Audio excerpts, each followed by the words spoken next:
And we are recording, so this is our official start of data structures. Welcome, everybody. Um, yeah, so the homework that you had last week, again, it was sort of nominally due yesterday with that potential for a 2-day extension to Tuesday. That's how most homeworks in this class will be, that you'll have until typically until Sunday to complete it, but if either you attend the lab session or you work with any student in the class in any format, you can have an additional 2-day extension up until Tuesday. And again, that's just because I really want to encourage you all to be collaborating with each other, working with each other.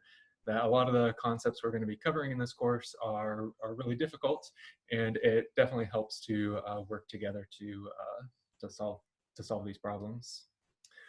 Yeah, I've seen that most of you have submitted the homework on Sakai, but a handful of you have not, and that's, again, totally okay.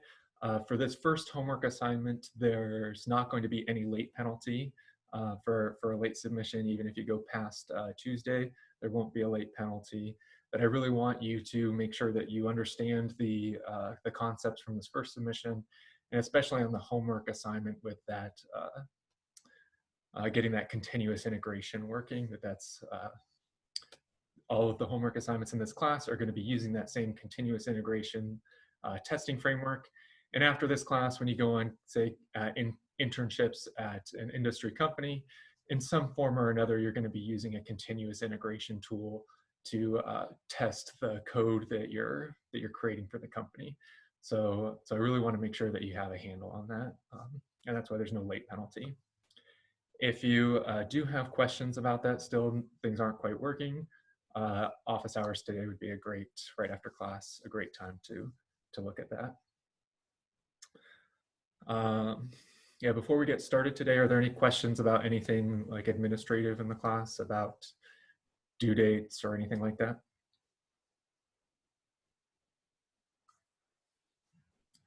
Okay, then I'm going to share my screen.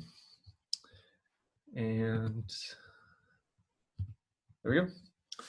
Right now, I have my Firefox window open to our class webpage. And again, as I'm talking, feel free to just shout out questions. Feel free to interrupt me. Or if your question doesn't feel that urgent, again, I have the chat window open. You can type your question in there, and I'll get to it when it's a good time. But I have our week 1 window or folder open in my window over here. And what we're going to talk about today is, well, this week, what we're going to be talking about is a little bit more Git, working with the different edge cases that might come up, and talking a little bit more about some intermediate Python things that you may not have seen in your first Python course. Or if your first course might have not been in Python, and so this will give you a quick jump start into how Python works. This sort of comic right here is about people Googling and trying to find help on the internet for things. And you're always very encouraged in this course to, if you ever come up to any sort of questions, you can use any resources that you want to get those answered. So feel free to Google away. But I want to talk first about this Issues tab over here and how to get, if you have questions, how to get my feedback on this course. So again, in this, this course, we'll be using the Issues tab here. Anytime I have an announcement to make, I'll post an issue. I've already done that a handful of times. And you'll want to make sure, again, that you're following the course repository. So pressing this button up here. There's still, I think, 2 or 3 students who haven't done that yet. So if you're not doing that, you're not going to get emails about any announcements that I make. And at this point in the course, I'm not going to be sending actually emails. Everything is going to be going through GitHub. Yeah, you probably got a lot of emails about pull requests from the first lab if you've been watching this course. And those, yeah, you should, after this point in the course, you shouldn't get that sort of spam level email about things going on. It should just be the announcement sort of things. So I made this announcement about how to ask excellent questions in this course. And When you have a question, the best way to get it answered from me is to open a new issue in GitHub here. And there's a handful of reasons for this. The first one is that it makes sure that everyone gets the benefit of when I answer the question, everybody gets to see it in case other people have that same question as well. But also along those lines, or different lines, every open source project has some sort of issue tracking system, whether it's on GitHub or a different product. And again, if you work at a company, you'll have a similar system as well. And I want to get you familiar with how these software tools actually work and how people use these software tools. So that's why the main reason why we're using GitHub for this question answering is to get you more practice using it for real world experience. Another sort of useful thing from your perspective is that I check my GitHub significantly more often than I check my email, so you'll get much faster responses from me. And if I'm not able to answer within right away, anybody else in the class is free to answer.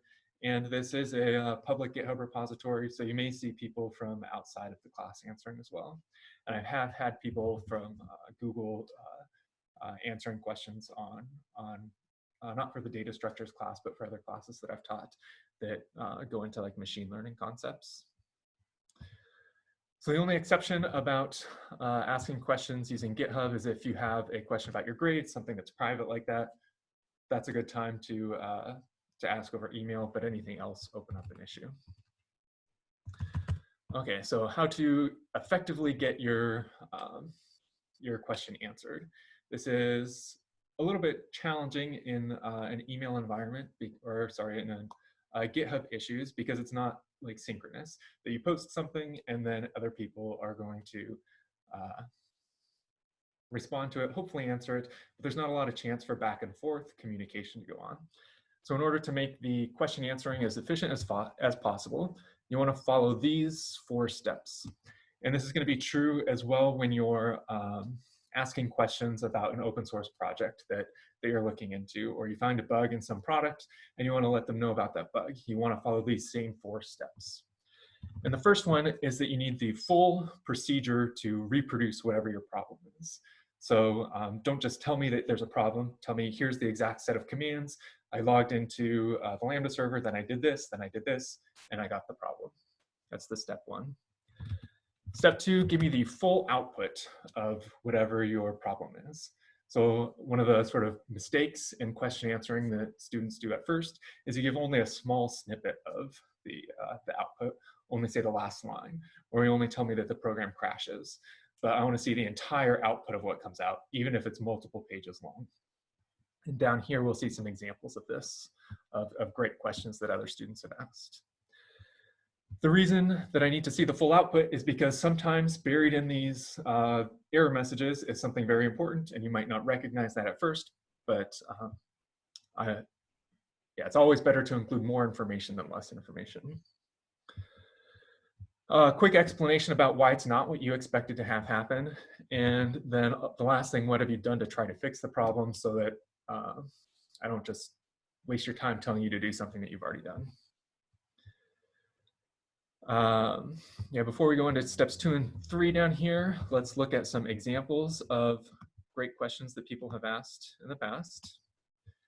And so here is one about somebody was getting this problem, disk quota exceeded, from the Lambda server. And so there's a great summary title for the issue. And then down here, this person, here's the command that they were trying to run.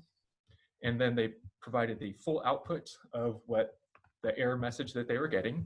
And notice that they did not only include this last error message right here. They didn't just include the error message, they included this entire exception. We call this part of the exception the stack trace. So they included the entire stack trace. And then they asked a question about, like, I don't think, or I have a hypothesis about why this is wrong, and what should I do to fix it? So this was really easy for me to help this student get back on track really quickly. Another example, somebody was trying to do git push. Here was their error message. They tried doing something else, they got this error message, and really easy again to help them with what's going on. Here's a Python coding example. Here's a full output from Python, lots and lots of code output here. Please include everything. And then here they're actually including a large snippet of their Python code. And in this class, you should always feel free to share your Python code. Never feel like you might be doing an academic integrity violation by posting something to a GitHub issue. You should always share as much as possible so that it's easy for people to help you and debug your code. One of my sort of teaching philosophies in this course is that I want to trust you to be able to work in a way that's most beneficial to yourself. And that means that I trust you to responsibly look at other people's code and not just copy it. In this particular case, or with these issues, that's important because I want you to get into the practice of when you're reporting issues to other projects, to other people's code that you're using, you have to just provide a certain amount of background information.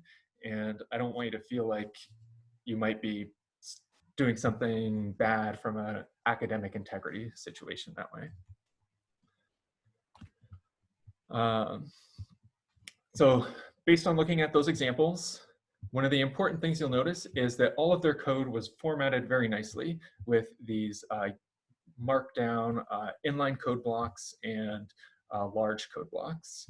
And so I want you to get in the habit of doing that. If you ask a question and it's formatted difficult where I can't read it, I might ask you to reformat it before I answer the question. And then the last thing is you should never upload a screenshot of an error message or your code. Instead, you should always actually copy and paste the code directly into the GitHub issue. And there's two reasons for that.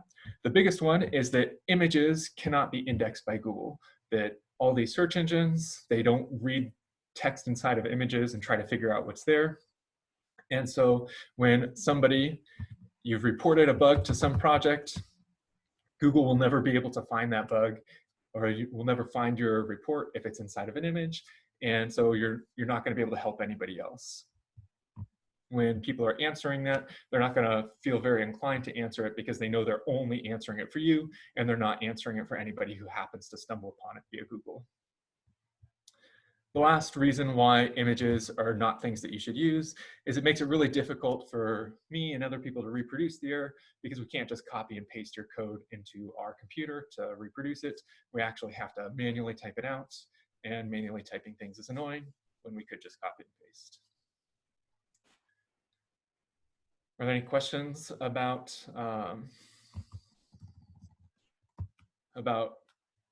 this issue system or how to ask questions?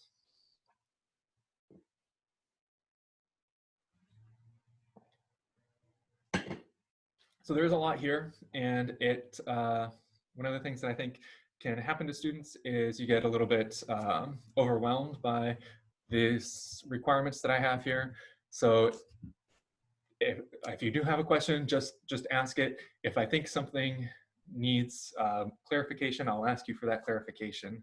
I'm not going to make fun of you or anything if you don't meet all these requirements. Just do your best, and we'll. I think it'll work out good. Okay, so the main thing that we're going to talk about today is this section of right here of our material for the week, functional programming in Python. And then on Wednesday, we'll talk a little bit more about these other Git patterns and this memory management aspect in Python. You'll also notice that the lab instructions are not yet posted. I'll post those for class on Wednesday. The instructions are going to be related to, or basically you're going to have your previous lab and homework totally complete before beginning on this one. So that's why the instructions are not yet posted until people finish that up. Today, our discussion about functional programming in Python will get you everything you need to know to be able to complete this functional Python homework assignment. So today, all the material for the homework, and then on Wednesday, the material for the lab. Oops. Okay, so I'm going to switch over now to my terminal windows, and I have two terminal windows opened up. Both of these terminal windows are logged into the Lambda server already, and I'm in this folder right here, same folder on both windows. Typically, whenever I'm doing any programming, I have two windows open like this, filling up the entire screen on my monitor, so I'm not wasting any space. I get to see as much code as possible. And then on the left-hand side, I'll use Vim to actually do the text editing, and the right-hand side, I will run commands in. So I'm going to create a file called call it functional.py. And this file is going to be uploaded to the GitHub repository after class. So don't feel like you need to, or you're welcome to follow along with me, try typing things out and seeing if you can reproduce the things that I'm doing in class. But also don't feel like you have to follow along and that if you miss something, you're falling behind, because you'll have access to the file later. Okay, on the right-hand side, I type ls, and you can see that there's no new file has been created. These are the same files that are listed inside of the GitHub repository. And so when you first run Vim, you can see it's creating new, it says new file down here because this file doesn't exist. It doesn't actually write the file to the hard drive yet. Instead, in order to make it do that, you have to first save it, :w, to write the file. And now on the right-hand side, when I type ls, this functional.py actually exists. I'm just going to create a very simple program, hello world, like that. Oops. And a lowercase w to save it. And now on the right-hand side, in order to run this program, simply python3 functional.py, and it runs this program. My quick question. Yes. Go ahead. When you saved your file just now, you used :w. When I did it in the homework and the lab, I used :wq. What are the differences? Great question. And also, thank you for interrupting me. Always, everybody feel free to interrupt whenever you have a question like that. That was great.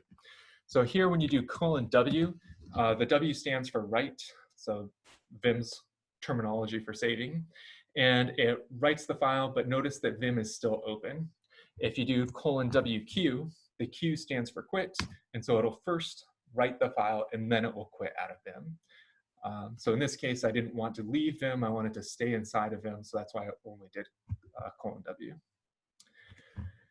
Now in the terminal over here, I want to reopen my functional.py in Vim.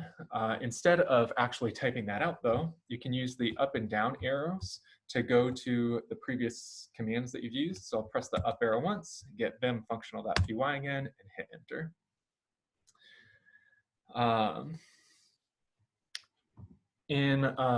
Let's see, so this is sort of the most common way to run Python, but it's also possible to run Python in what we call interactive mode.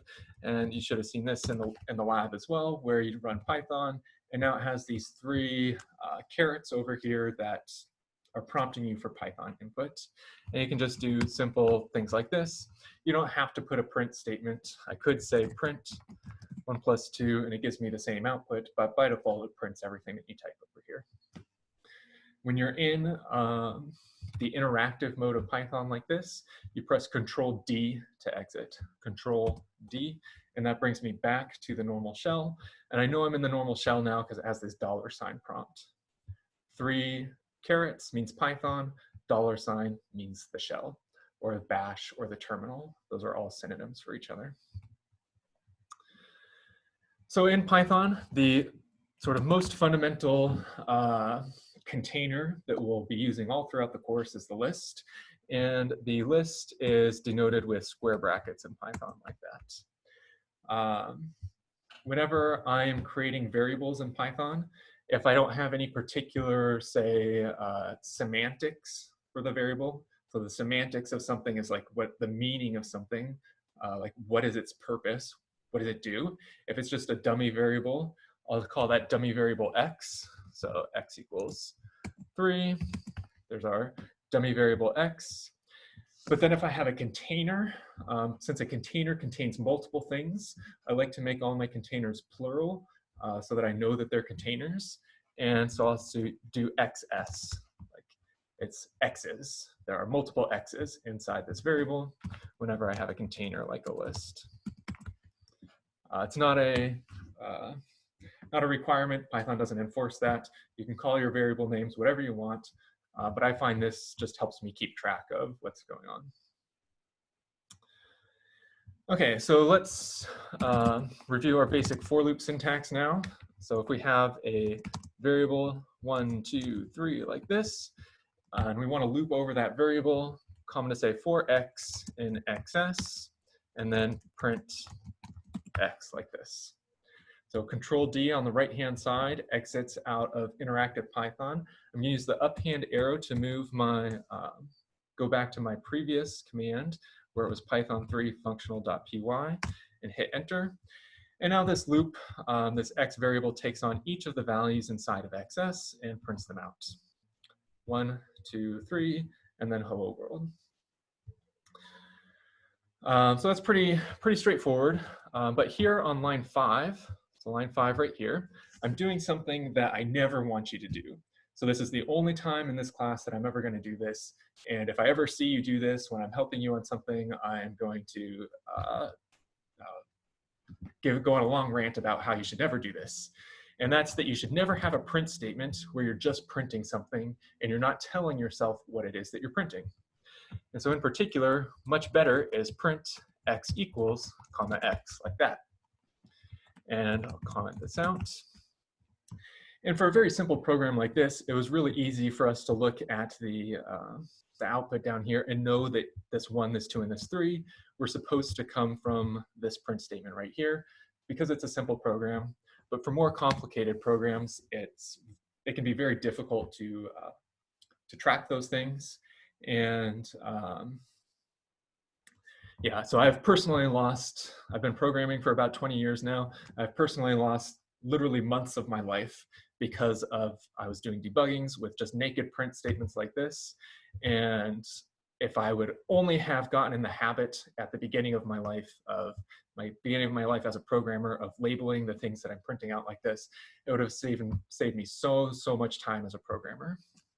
A lot of things that one of the misconceptions I find that students have about programming is that the good programmers or somehow think differently than normal people or approach problems differently. And my experience actually is that that's not the case. Good programmers are not inherently smarter than not people who are not good programmers. Instead, what's the case is that good programmers have gotten into good habits that help them be good programmers.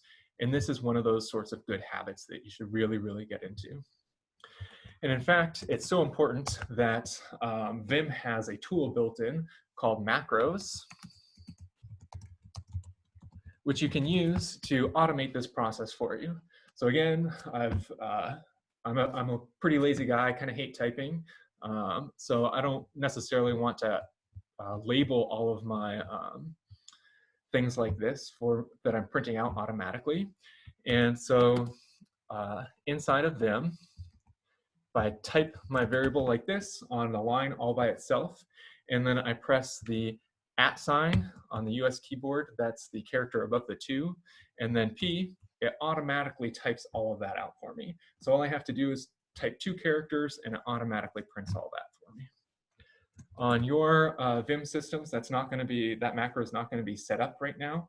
But in the lab, that's one of the things that you'll do. That'll be your first task in the lab, is getting that macro set up so that you can really easily debug and print stuff out from your programs.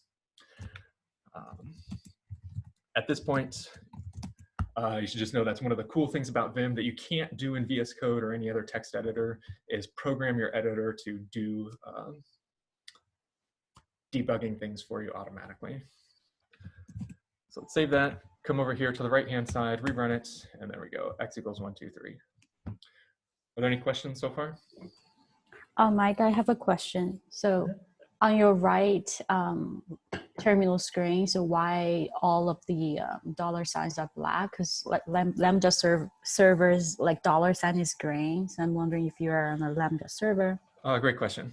Yeah, so so here, this dollar sign is called the prompt, and it's possible to configure your prompt to be displayed in different ways. The default prompt for the Lambda server is relatively long. It takes up about here, I'll go ahead and, so on the Lambda server, exit logs you out. I'll log back in, and let's go back into that folder. So here's the default prompt for where it would be at on the Lambda server. If you were in this location, that's what it would look like. This gives us relatively little space over here to actually see what the commands are that I'm typing in. So what I've done for lectures, I've just modified this prompt to be a little bit smaller. And this isn't important, but the way that I did that is with, make it so you can see that, this command right here, export. What it does is it lets you assign what are called environment variables. This PS1 environment variable is what controls what is displayed over here in the prompt. And so by saying export PS1 equals $, like that, then it's just the $, and makes it a little bit easier to see what the entire command is. When I'm actually like what I would call programming in anger, or like working on a project by myself and not doing a screencast, then I would have a slightly smaller font. So this is not taking up the whole screen, and that's what I use as my prompt. How do you like get back to the original display? The easiest way to do it is to just log out and log back in. Okay, thank you.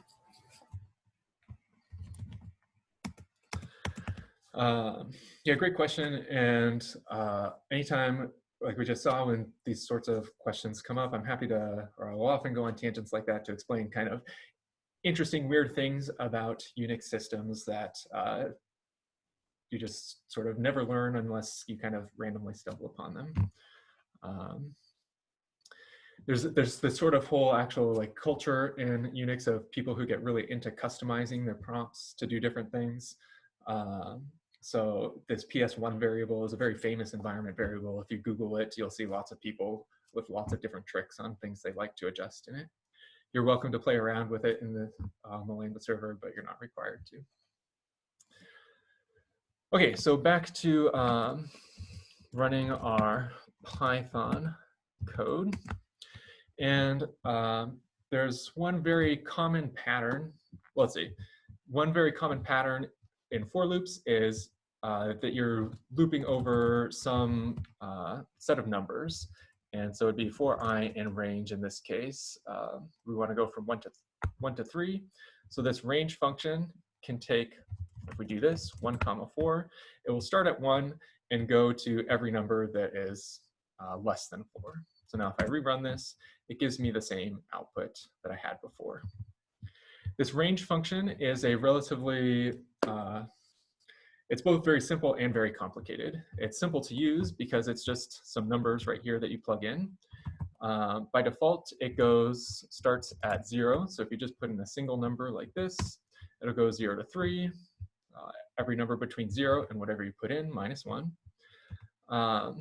But if you want to actually see what those numbers are, it's a little bit confusing. So now on the right-hand side, I'm back in interactive Python. And here I'm going to do 1, 2, 3, 4.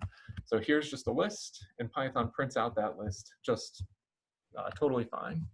But now if I did range 4 like this, you see that Python prints out this weird syntax right here. This is called a range object that's being printed out. And it's not obvious exactly what it contains unless you already know what a range is. And in order to see what it contains, we have to first convert it to a list. And the way to do that in Python is with the list function. The list will convert any, what's called an iterable in Python. So let me write that out. List function converts any iterable, so that's the keyword, into a list. And an iterable is Python's fancy word for any type of container. So we'll see lots of examples of different types of iterables throughout this course, but this range is the first iterable that we're seeing. And so if we do list range 4 like that, that's how we can actually see what the contents of this iterable are. And so if we did on line 6 here, 4x in range 4, that's exactly the same as passing that list function right there. And we get the same exact results.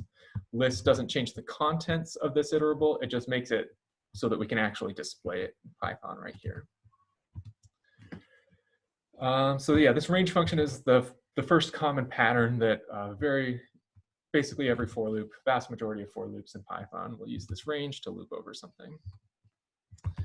Another very common pattern is we want to, we have some sort of list that starts off as empty, and then we loop over some range, so all the numbers less than 10, and we want to incrementally build onto this list if it satisfies some property.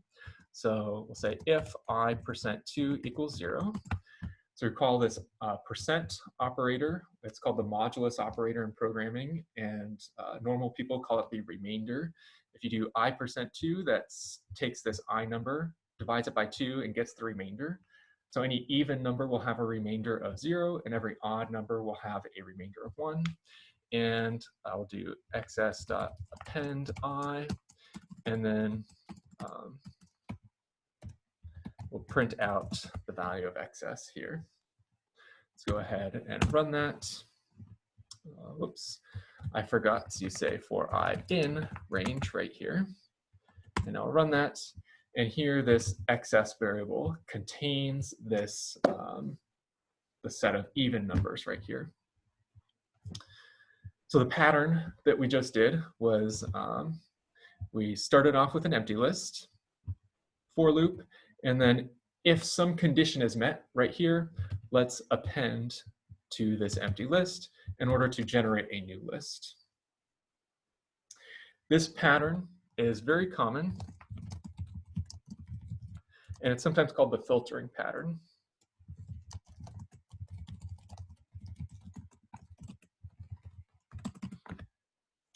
And because this pattern is so common, Python actually has a built-in syntax for doing it even more efficiently, even simpler, with even less typing. And so here I'm creating this variable xs. Now we'll do a variable evens, and I'll type it out, and then I'll explain what's going on. x%2 equals 0, comma, range of 0 to 10, and then we'll convert the whole thing into a list, and we'll print it out. So first, I'm just going to run this, and we'll see that it gets the same results. So down here, xs, evens, they have the same results. And now let's take a look at, we'll break this down step by step, seeing what exactly is going on here in detail. So first, let's take a look at this lambda keyword. Lambda is what's called an anonymous function, or lambda creates an anonymous function.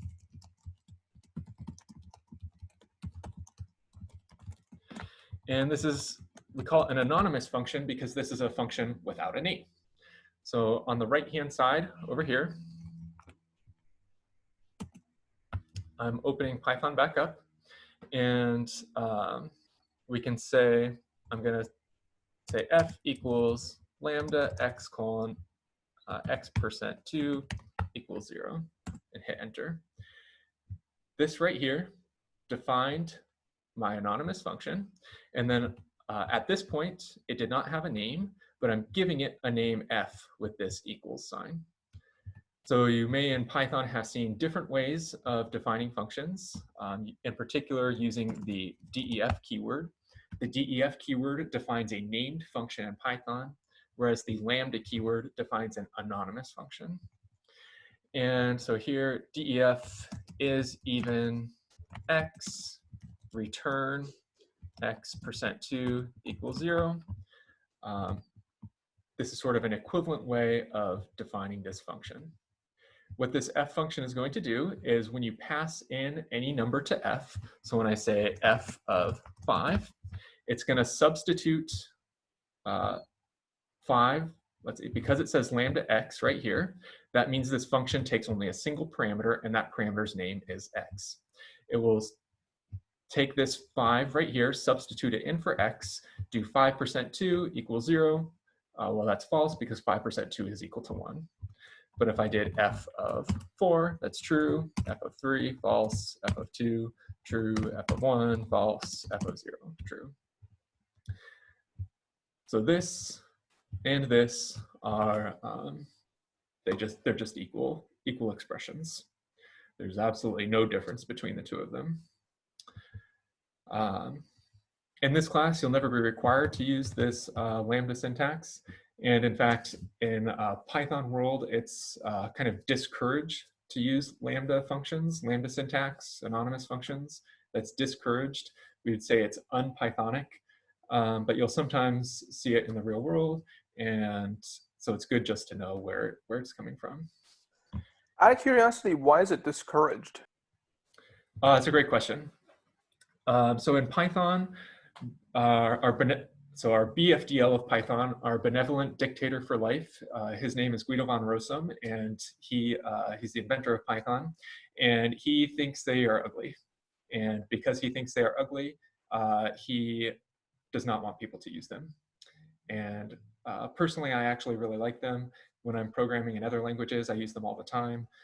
But when I'm in Python, I try to avoid them out of respect for other Python programmers who don't like them.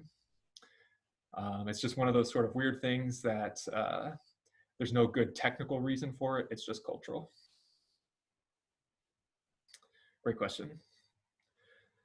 Are there any other questions so far about, yeah, we haven't fully covered everything up here, but just about the lambda syntax? I have a question. What does the filter do in that line? Yeah, let's talk about that next. So here, this filter is actually a function, and this function takes 2 parameters. So let me write this out right here. So filter is a function taking 2 parameters. The first parameter is a function that returns true for inputs we should keep. Put that on a new line like that. And the second parameter is a list, or more generically, any container, any iterable, that is what we're sort of looking through, filtering through. So here, this range 10 is the second parameter to this filter function. And this range 10 corresponds to this range 10 up here. So in this pattern up here, it's the original list that you're sort of looking through. And then this right here is, you notice that's the same as this right here. So this is like the function that we're calling inside of this if statement to check, should we append it to this list or not append it to this list? And then this filter function is just these 4 lines of code wrapped around into a function so that you only have to pass in the if statement and the iterable that you're looping over.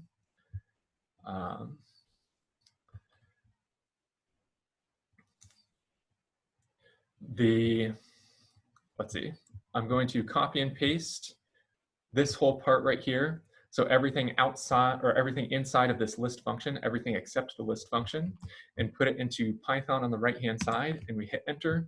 And you notice that we get this filter object, which is sort of similar to that range object that we had before. And this is, again, another iterable. This is the filter iterable. And in order to actually see what the contents of this iterable are, we have to pass it to this list function. And and that actually makes it so that we can display it. So now if I copy and paste this entire line, oops,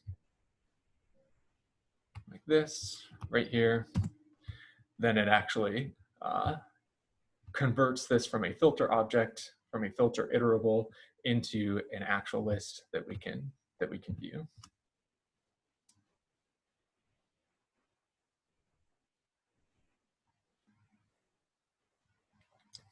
One of the, let's see,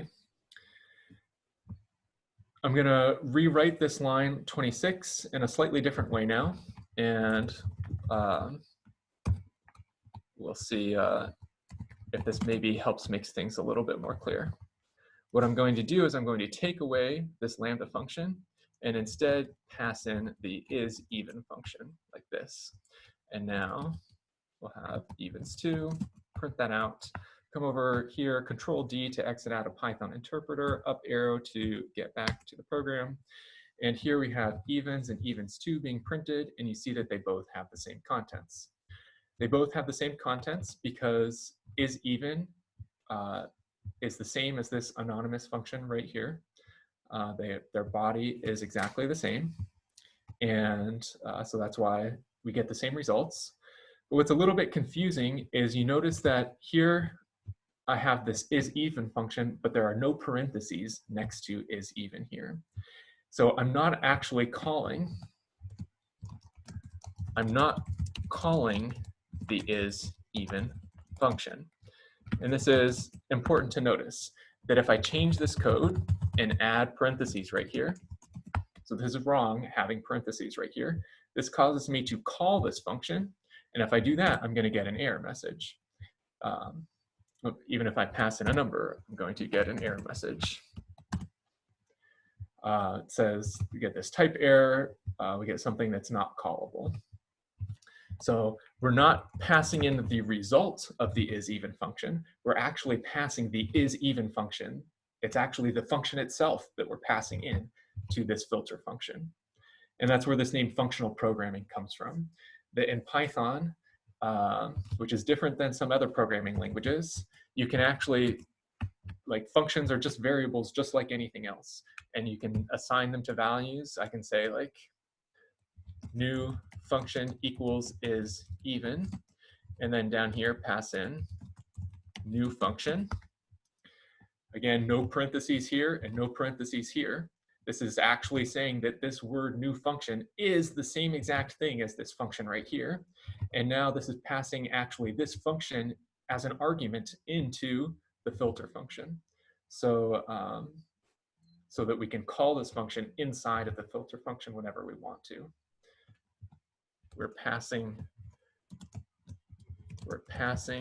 the function and not the result of the function. And this style of programming, whenever you're passing functions into another function, is called functional programming.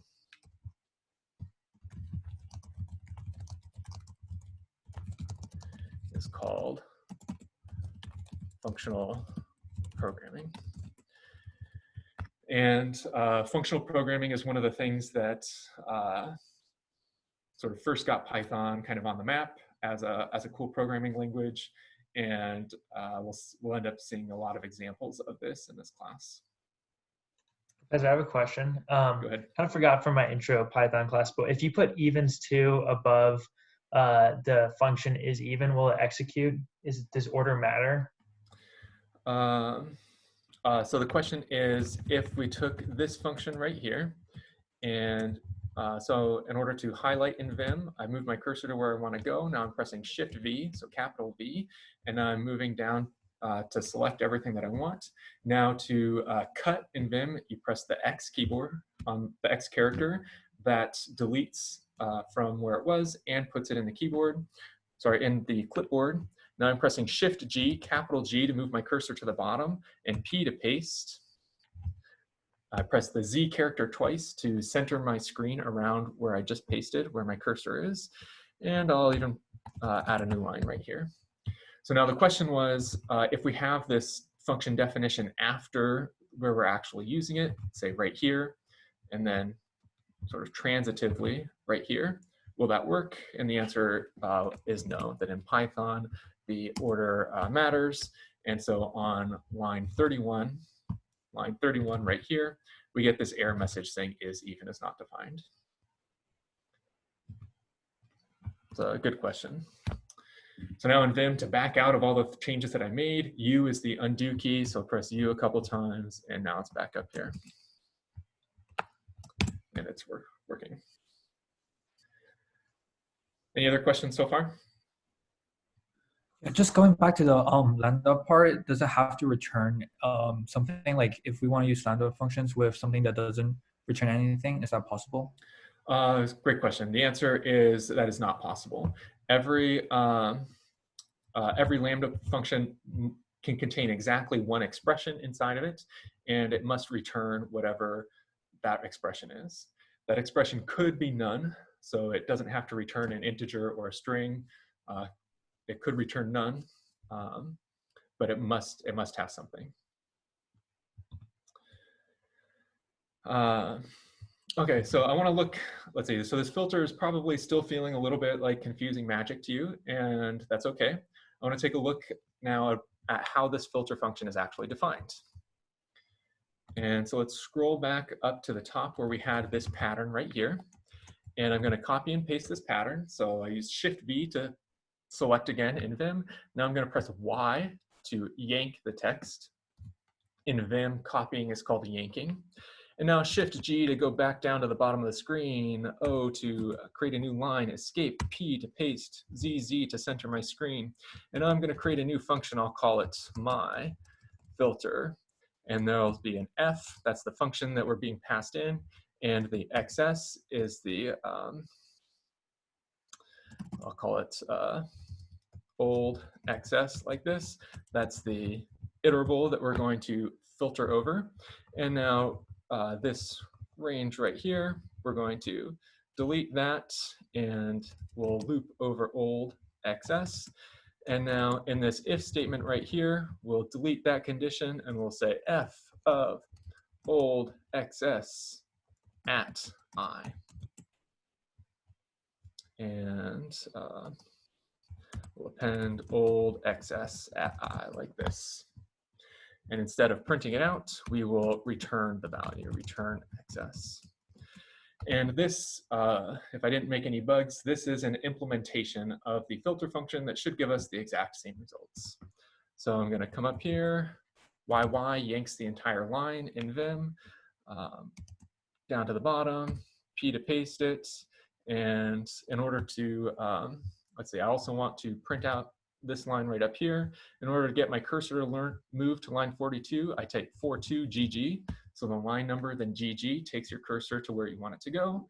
YY to copy it, Shift G back to the bottom, P to paste it, and :W to save. Here, this is, I still need to change this filter to use the my filter function. So I'll press up, and then I'm going to move my cursor over to this F by pressing F. Recall that the F moves your cursor to the next occurrence of whatever key you typed in next.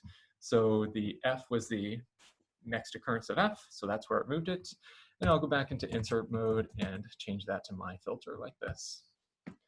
Come down here and rerun this. And down here we get, here's the first version of evens2 and the second version of evens2 having the same results inside of them. So here, this F function, I'm taking as input a function. And then right here, I'm actually calling that function. So here's the function itself. Here, I'm calling that function. And then here's the iterable or the list, the container that I want to filter over.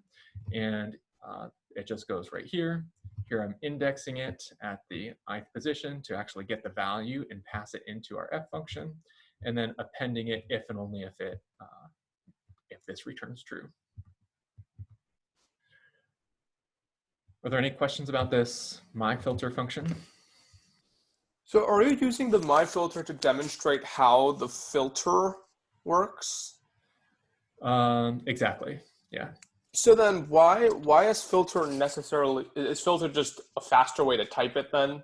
And it's not necessarily just faster in terms of speed? Oh, that's a great question. So yeah, the question's kind of got two parts about like, is filter faster in terms of speed, and is it just faster in terms of typing? And the answer is that it's actually faster in terms of both. We'll talk a little bit, so later in this course, about some of the inefficiencies involved here. But what will turn out to be the case is that this takes what's called constant memory. So it takes no additional memory. You could, it doesn't matter how big your iterable over here is, you're guaranteed your computer's not going to run out of memory. But this definition, how I have it right here, is it actually has to copy and duplicate things in memory. And so this is a little bit more efficient. In practice, it's not the sort of thing that people really care about. And it's just sort of like a, and if in the real world, you're at a company, you wrote like code like this, these 4 lines, nobody's going to look in and say, hey, you should have used filter for that. Instead, what you should be thinking about is like, you will see people using filter and you have to understand what's going on. You can choose to use filter in your own code if you'd like to, but it's not ever going to be required. This filter, we're going to combine it with another function called map here in a minute. And after we combine those two things, then we're going to discover a new syntax in Python called list comprehensions, which is something that you will have to do. And so the main purpose of this, of understanding this filter function, is so that you understand it when other people see it, and so that you understand this list comprehension syntax when we get to it here in a minute. Hey, Mike. Yeah. For the filter function, does the function that we're giving it as a parameter have to return a Boolean? Great question. The answer is it has to return something that is what's called in Python terminology something truthy. So different than Stephen Colbert's truthy, but actually kind of closely related. We'll talk about what things are truthy or not truthy later, but Booleans are an example of something that is truthy. I'd say that it's good practice to always make your function that's going to the filter function be a Boolean returning function, but it's not required. Hey, Mike. Yes.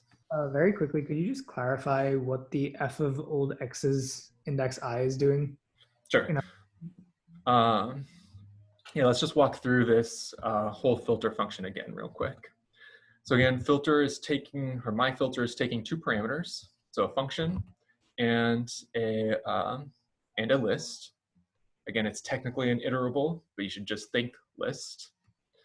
And then we're creating this empty one, and we're following this pattern of adding something to this empty list if and only if it satisfies a certain condition. The purpose of this f function is to tell us when something satisfies a condition, and the purpose of this iterable is we want to only extract the things out of here that do in fact satisfy this condition. So the way we'll do that is we'll loop over the iterable one item at a time. And as we do that looping, we want to apply our f function to the item that we're currently looking at. In order to extract the item that we're currently looking at, old xs of I, item for this iteration would be old xs at I. That you recall that in Python, if you have xs equals 1, 2, 3, 4, and you want the 0th position, so in Python, all our containers are 0 index. So even though there's a 1 right here, this is position 0. And so xs at 0 is a 1. If we have a string, this is a string, and we want to say get what is the 5th character in the string, we can do it like that. But again, counting starting from 0, so it would be what Muggles would call the 6th character in the string. And that's what so that's what this part is doing. And then we take that, pass it into our f function, our condition, which determines whether we should keep it or not keep it. if f returns true, that means we should keep it. And so in this case, the way we keep it is we add it to this list up here and return it out. If it's something that we should not keep, then this will return false. We will not do this here, and we'll just go on to the next iteration of the for loop. Like prior to this function, was f previously defined? And if so, could we see that code? Great question. So anytime you're creating a function in Python, these variables up here do not need to be defined anywhere. This is the definition of these variables. So there is no f variable until this function is called, and this f variable only exists within, we call this the scope of this function. Anytime Oh, in Python, in this case is f new function. Yeah, so exactly. When you call your function right here, whatever you pass in here gets assigned to these values up here. So here, my filter with new function, f gets assigned to new function, and old underscore xs gets assigned to range from 0 to 10.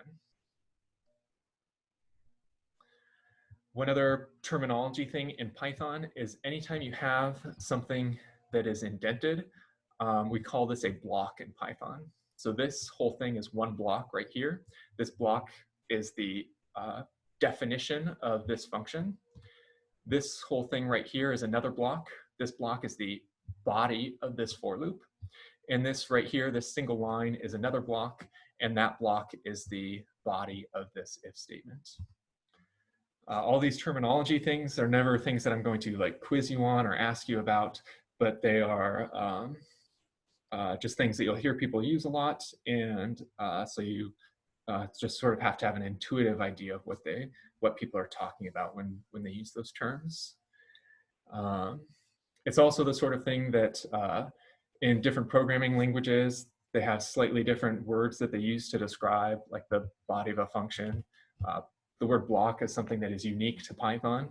And so it's one of those things that like gives a little clue to the person who you're talking to that, yeah, you're a Python programmer. That's who you are. You're not a Java programmer or a C++ programmer if you use the right vocabulary. So throughout this course, I'll be just sort of emphasizing some of those key vocab terms, but again, you don't have to memorize them. Mike, I have a question. So in line 56, when you call like my filter and then range from 0 to 10, what if we change that to like range 5 to 10, and then when you call my filter function, the old xx square bracket I, what would that be? That's a great question. So here the question is, what if we change the iterable that's being passed in? And so we'll do 5 to 10, and let's go ahead and run that. So Control D over here to get out of interactive Python, up arrow to get back to here.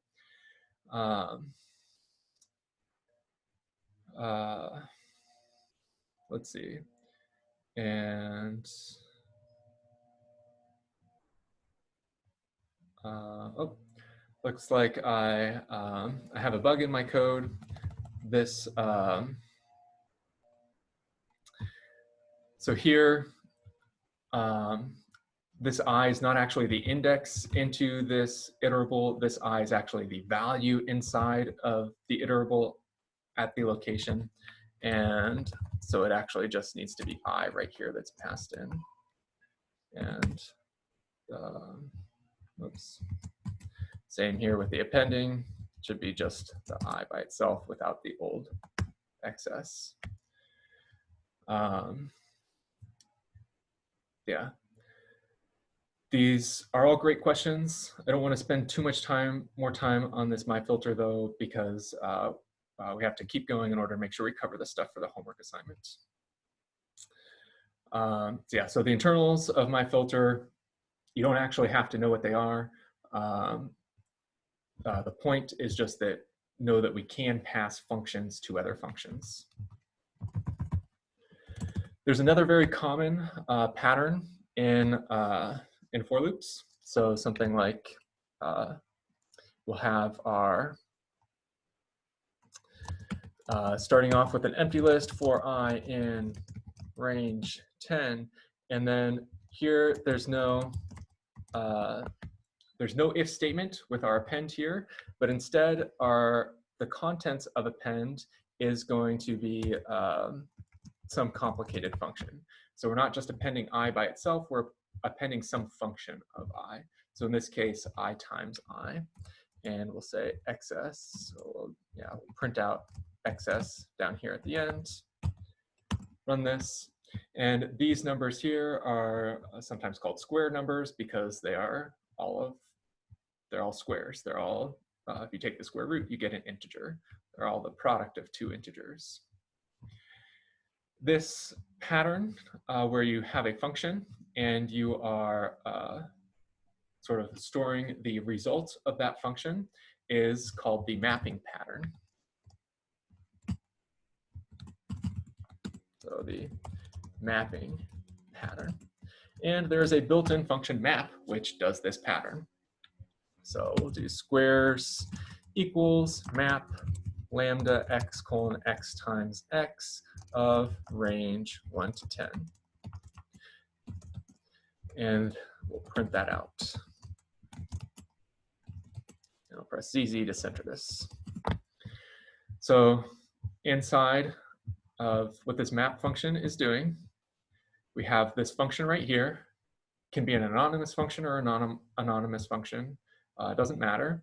But what this function does is it takes whatever its input is and it squares that input, just multiplies it times itself. Then we want to apply this function to every element in this range right here. And I want it to be range 10, not 1 to 10, so that it matches this one exactly. And after it does that, it puts the results into this squares variable. So we'll run this. You see that we get this map object out, just like we got that range object and that filter object. And so in order to get the actual results, you have to convert it into a list with that list function, rerun this, and now here, these values are the same exact thing as these values right here. So the map function applies whatever its first parameter is to every entry in the iterable. Map applies its first parameter to every entry. And the filter didn't do any computation. It just determined whether something stays or doesn't go. So every entry is included in map. Only some entries are included in filter. Filter filters things out. Map applies a function to every entry. Map does computation and changes the values. Filter does not change the values of the iterable.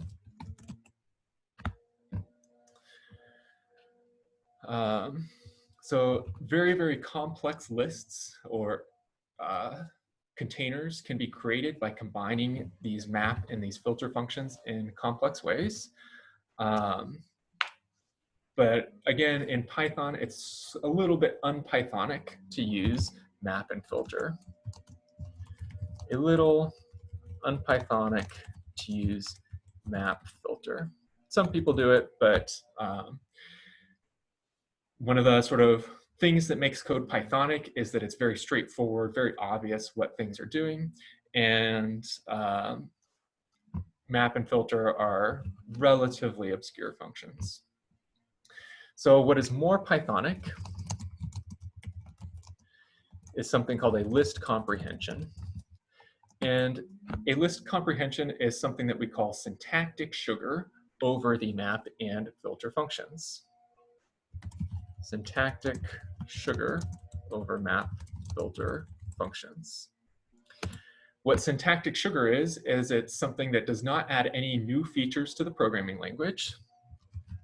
So syntactic sugar does not add new features to the language. You can, without syntactic sugar, you can still do everything that you can with syntactic sugar. It just makes it more pleasant to use. And I'll say it makes it sweeter to use. So by sweeter, I mean nicer, more pleasant.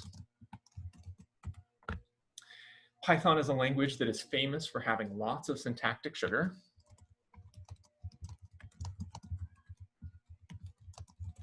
And based on these, Python has lots of syntactic sugar.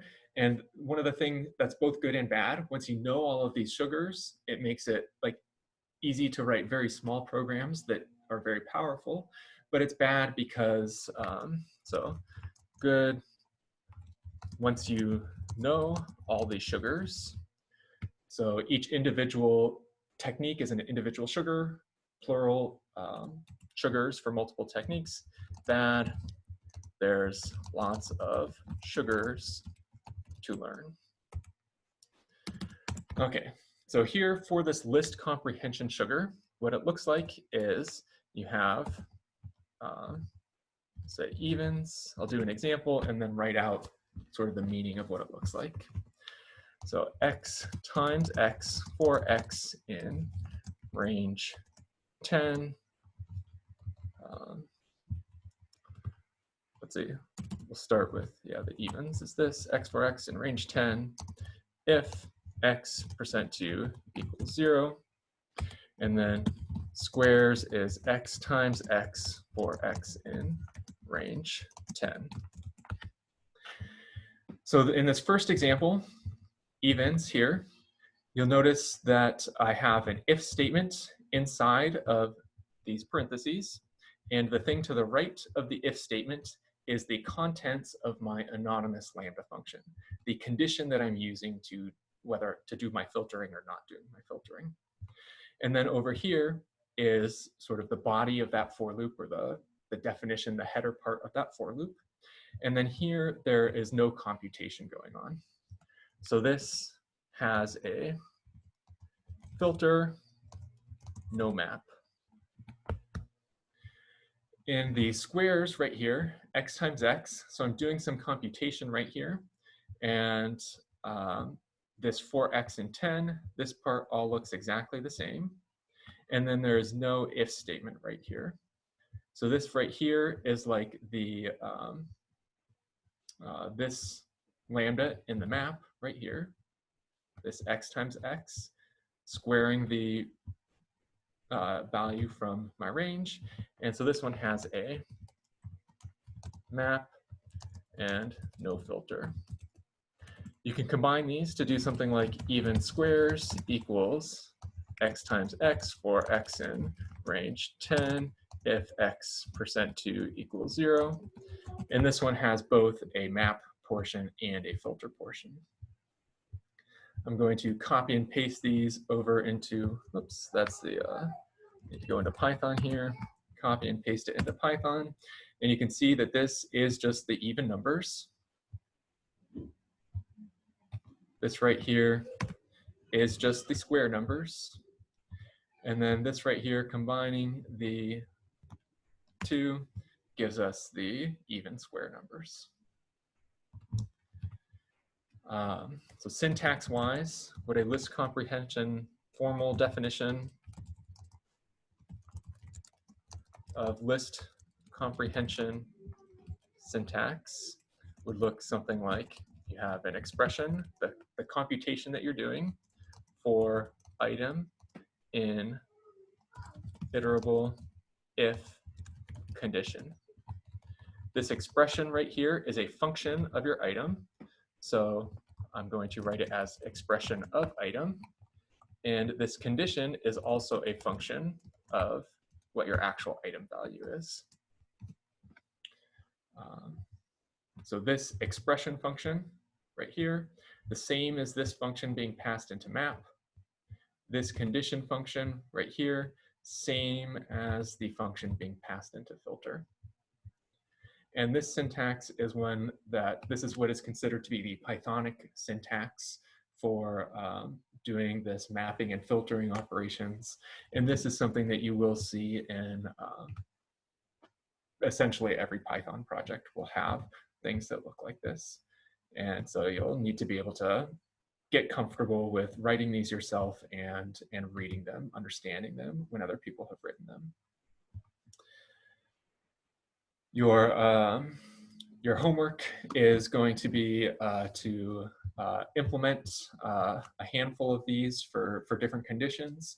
And so you'll get some practice with that. I'll go over on Wednesday how to, like how I go about doing these homework problems and the specific like workflow that I go through when I'm writing these codes for functions and solving these test cases. But I don't want to do that yet today because we've already covered a lot and it is a little bit confusing. So this will be the end of the like material for today. I'll stick around, answer questions about this that if anybody has them, and then we'll go into office hours after this. So I'm gonna, let's see, before I stop sharing my screen, does anybody have questions about this syntax or anything that I have up right now?